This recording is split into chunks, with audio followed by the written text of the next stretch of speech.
Assalamualaikum warahmatullahi wabarakatuh.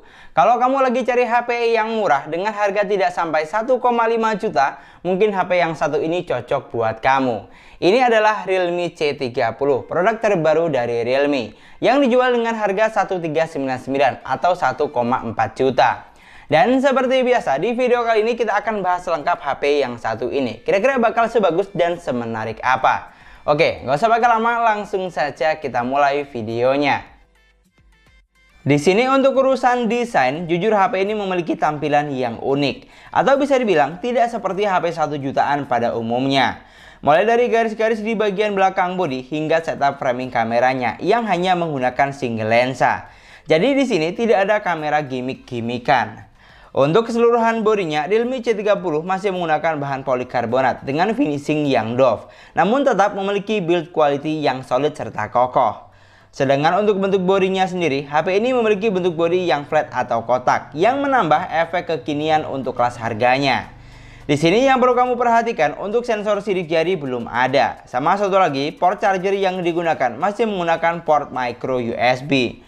Tapi ini sih wajar, mengingat harganya yang tidak sampai 1,5 juta. Lalu untuk tampak depan atau layar, Realme C30 masih menggunakan konsep layar water drop screen dengan bezel layar tidak bisa dibilang tipis.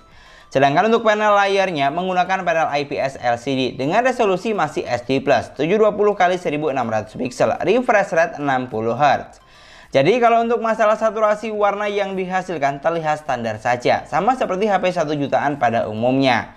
Namun yang jelas digunakan untuk kebutuhan nonton, scrolling sosmed, atau main game sudah berasa nyaman di kelas harganya. Lanjut untuk spesifikasinya, unit yang saya punya dibekali dengan kapasitas 2/32 GB dan masih bisa ditambah dengan micro SD jika memorinya kurang besar. Sedangkan untuk chipsetnya di sini sama dengan kakak tingkatnya Realme C31. Dibekali dengan chipset UniSoC T612 octa-core 1,8 GHz, fabrikasi 12 nanometer dengan GPU support Mali G57. Untuk harga di bawah 1,5 juta, chipset yang digunakan Realme C30 sudah cukup ngebut karena terbukti mampu menghasilkan skor yang lumayan tinggi. Di sini untuk skor Geekbench-nya menghasilkan angka 292 untuk single core-nya dan 777 untuk angka multi core-nya. Sedangkan untuk AnTuTu benchmark mampu menghasilkan skor di angka 164 ribuan dengan skor CPU di angka 67 ribuan dan skor GPU di angka 18 ribuan. Untuk kelas harga di bawah 1,5 juta, skor yang dihasilkan sudah lumayan tinggi dibandingkan dengan para kompetitornya. Tapi yang sangat disayangkan untuk urusan persensoran, di sini ada beberapa sensor penting yang tidak ada, seperti sensor magnet dan gyroskop. Jadi HP ini tidak bisa digunakan sebagai kompas atau untuk mencari arah kiblat karena tidak adanya sensor magnet. Sedangkan untuk urusan performanya jujur di luar dugaan. Bahkan bisa dibilang HP ini memiliki performa paling ngebut untuk kelas di bawah 1,5 juta. Pokoknya sudah bisa banget diandalkan lah untuk multitasking sehari-hari, seperti chatting WhatsApp, scrolling Instagram, Facebook, atau TikTok. Untuk performa gamingnya juga demikian, cukup memuaskan di kelas harganya. Digunakan buat main Mobile Legends sudah mampu menjalankan game dengan baik dan lancar di settingan grafik high dan frame rate hingga high. Tapi kalau boleh saran, settingan grafik terbaik ada di medium menurut saya karena berasa lebih enteng sehingga mampu menjalankan game dengan lancar dan playable baik saat 1 lawan 1 atau lagi war rame-rame. Sedikit frame drop atau delay tentu masih ada, tapi masih dalam kategori wajar. Sedangkan kalau digunakan buat main game yang lebih berat sekelas PUBG Mobile, Realme C30 juga sudah mampu menjalankan game dengan baik. Dan settingan grafik yang dihasilkan juga lumayan tinggi. Bisa sampai smooth high dan bisa mentok sampai SD high. Untuk performanya dari apa yang saya rasakan di sini sudah cukup lancar, terutama untuk kelas 1 jutaan. Pokoknya beda banget lah jika dibandingkan dengan beberapa merek lain di rentan harga yang sama. Jadi kalau kamu lagi cari HP yang murah tapi sudah bisa diajak buat main game, saya rasa HP ini bisa kamu jadikan opsi atau pilihan. Geser ke bagian daya tahan baterai, Realme C30 dibekali dengan baterai sebesar 5000 mAh dengan kecepatan isi daya hanya 10 Watt.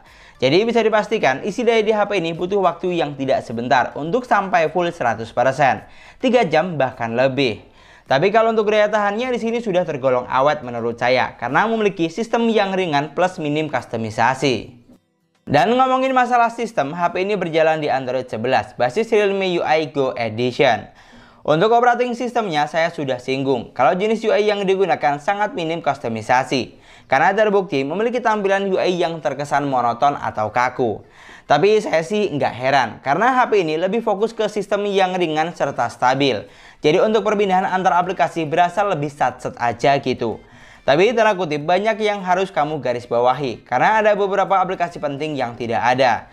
Seperti aplikasi radio FM, aplikasi tema, galeri atau album diganti dengan Go Gallery. Dan aplikasi pengelola file diganti dengan file dari Google. Untuk fiturnya juga banyak yang tidak ada, seperti screenshot 3 jari, split screen, dan ubah letak tombol navigasi di HP ini belum ada.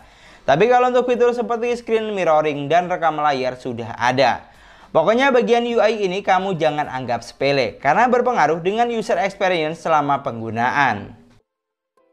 Dan untuk poin yang terakhir, kita akan bahas dari sektor kameranya, yang hanya dibekali dengan 8 megapiksel kamera utama, dan 5 megapiksel untuk kamera selfie-nya.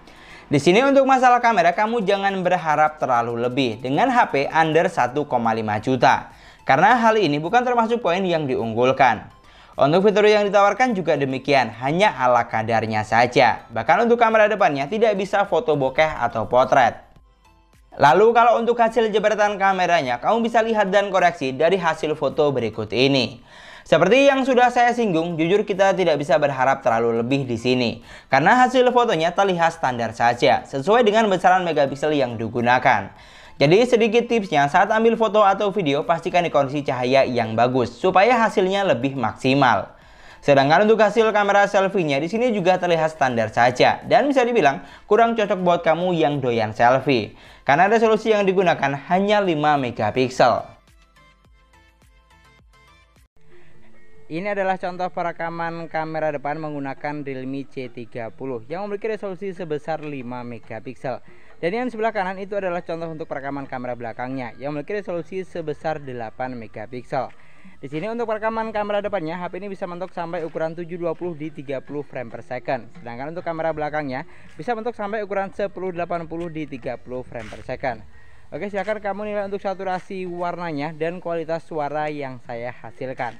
Kalau dari apa yang saya lihat dari layarnya sih, ya terlihat standar sajalah untuk kelas harga di bawah 1,5 juta. Dan itulah tadi video pembahasan kita tentang Realme C30.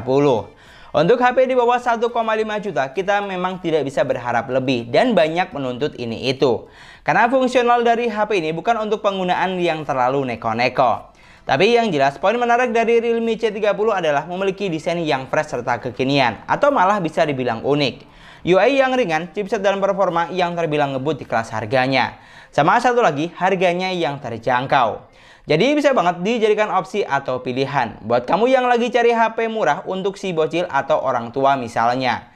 Harga cukup terjangkau tapi sudah mampu menjalankan kebutuhan multitasking sehari-hari dengan lancar, bahkan buat main game sekalipun. Tapi yang jelas sebelum beli pastikan disesuaikan terlebih dahulu dengan kebutuhan kamu buat apa. Dan mungkin sekian dulu pembahasan kita kali ini tentang Realme C30. Terima kasih banyak buat yang sudah nonton videonya sampai akhir. Semoga videonya gampang dan mudah dipahami. Dan yang paling penting, semoga videonya bermanfaat. Jangan lupa like dan komen videonya. Jangan lupa juga subscribe channel sesuai harga. Kita ketemu lagi di video selanjutnya. Assalamualaikum warahmatullahi wabarakatuh.